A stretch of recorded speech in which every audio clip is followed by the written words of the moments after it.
अस्सलाम वालेकुम व्यूअर्स, कैसे हैं आप। उम्मीद है कि आप सब खैर खैरियत से होंगे।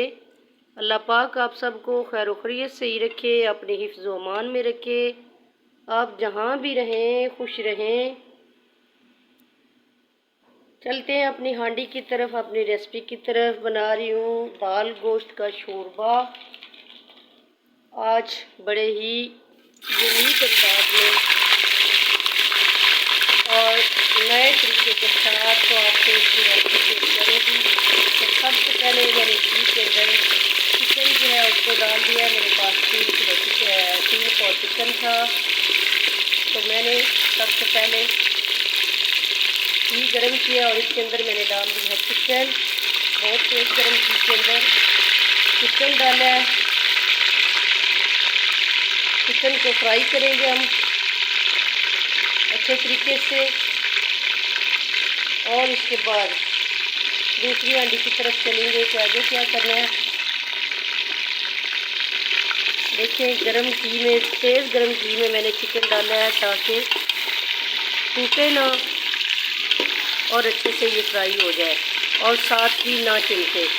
इसमें मैंने 1 पाव वाला घी पैकेट जो है घी का वो डाला है। तो इसके अंदर इसको इस तरीके से हम हिला लेंगे ताकि ये चिपके ना साथ।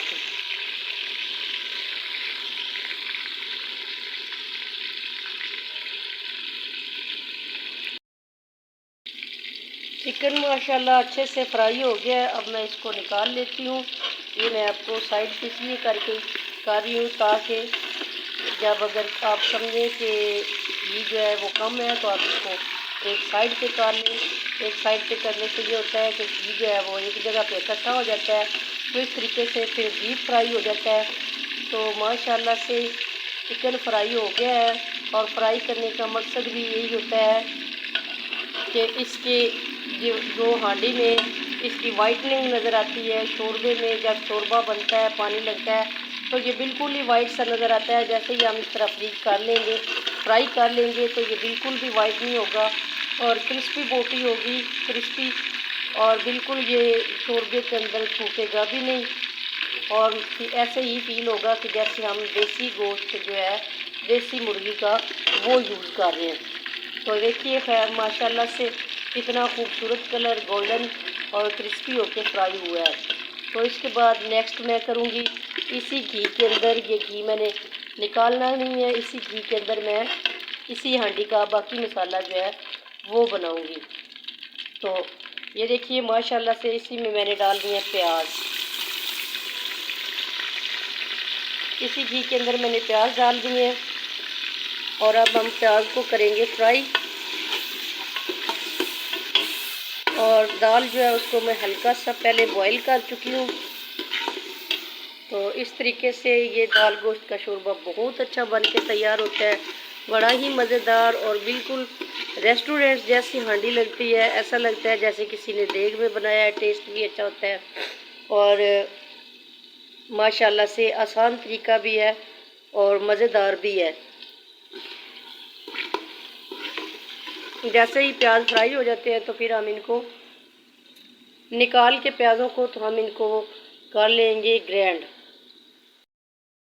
माशाल्लाह से प्याज जो है वो अच्छे से ब्राउन हो गए हैं और इनके अंदर 2 चम्मच पानी ऐड किया है। देखें इनको बिल्कुल भी ग्राइंड करने की ज़रूरत नहीं पड़ी। ये खुद से ही ऐसे हो गए हैं कि ये सो जाएंगे मसाले के अंदर। तो अब मैं इसके अंदर डालने लगी हूँ ये टमाटर हैं कटे हुए और ये अदरक लहसुन और बीच में लाल मिर्च थी जो कि सब्ज़ी के अंदर होती हैं, सुर्ख हो जाती हैं, तो उनको भी मैंने इसके अंदर थोड़ा सा कूट लिया है। तो अब इसको डाल के हम भूनेंगे। टमाटर भी गल जाएंगे इसी तरीके से और बाकी अशिया भी फ्राई हो जाएंगी। अदरक लहसुन और प्याज ये देखिए बिल्कुल कैसे गल के मिक्स हो गए हैं। तो अगर फ़र्ज़ करें कि ये मिक्स नहीं होते, नहीं गलते, सॉरी जल्दी नहीं गलते, तो आप इसको निकाल के थोड़ा सा ठंडा करके तो जूसर के अंदर 2 चम्मच पानी डाल के आप इसको ग्राइंड भी कर सकते हैं। तो ये भी अच्छा तरीका है। तो देखिए प्याज, टमाटर, अदरक, लहसुन, ये तीनों चीज़ें मैंने डाली हैं। और अब मैं इसके अंदर डालने लगी हूँ थोड़ा सा पानी, ताकि ये चीज़ें जो है ये इसके में गल जाए। बिल्कुल थोड़ा सा पानी मैंने ऐड किया, 1 चमचे बराबर।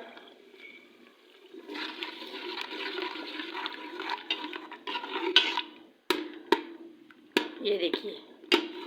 तो नेक्स्ट मैं इसमें डालने लगी हूँ खुश्क मसाले। ये है मेरे पास लाल मिर्च 2 चम्मच, और नमक मैं कम ही डालने लगी हूँ क्योंकि मैंने चिकन को भी लगाया हुआ था और दाल में भी डाला हुआ था। हल्दी, खुश्क धनिया पाउडर और काली मिर्च पाउडर, ये मिक्स मसाला है। काली मिर्च है, मोटी इलायची, दालचीनी, तेज़पात वगैरह, इनको भी मैंने ग्राइंड कर लिया है। तो ये अब इसके अंदर हम डाल देंगे।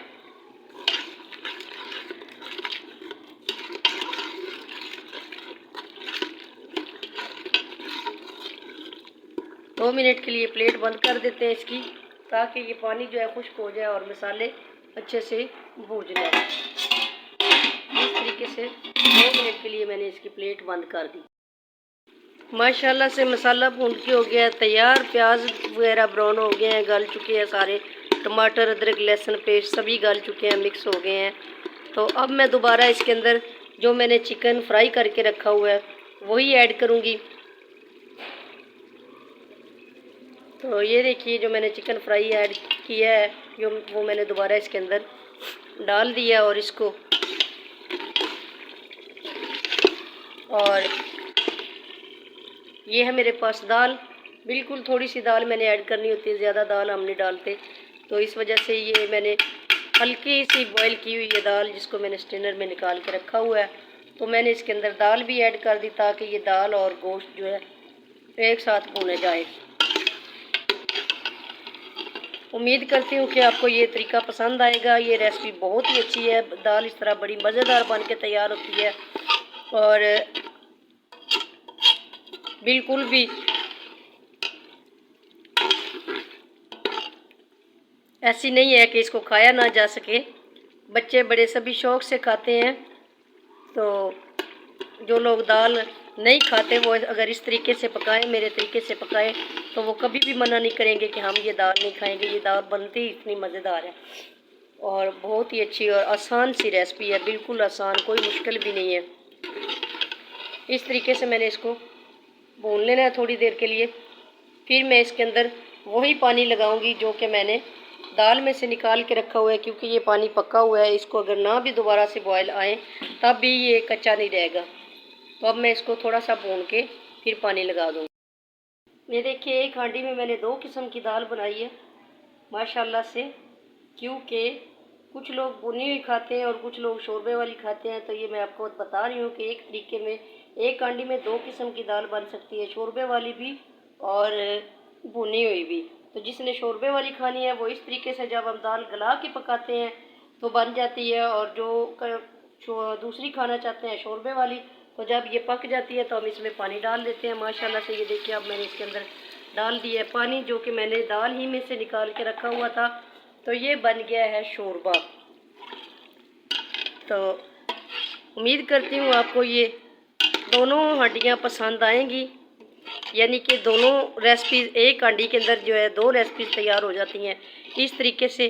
तो ये अब बन गई शोरबे वाली दाल और वो बन गई भुनी हुई दाल। एक हांडी में 2 सिस्टम जो हैं वो अलग अलग हो गए हैं। तो ये देखिए, ये भुनी हुई है और इस तरीके से मैंने निकाल ली है भून के, क्योंकि दाल भी गली हुई है, चिकन भी फ्राइज़ है और सभी मसाले भी पके हुए हैं। तो इस तरीके से हम एक हांडी में 2 किस्म की हांडी तैयार कर सकते हैं। तो ये देखिए, ये शोरबे वाली दाल है, ये भी अब बन के रेडी हो गई है। तो माशाल्लाह से उम्मीद करती हूँ आपको ये मेरी रेसिपी पसंद आएगी।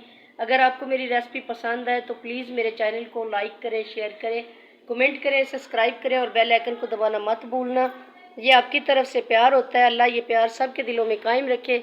आमीन सुमा आमीन।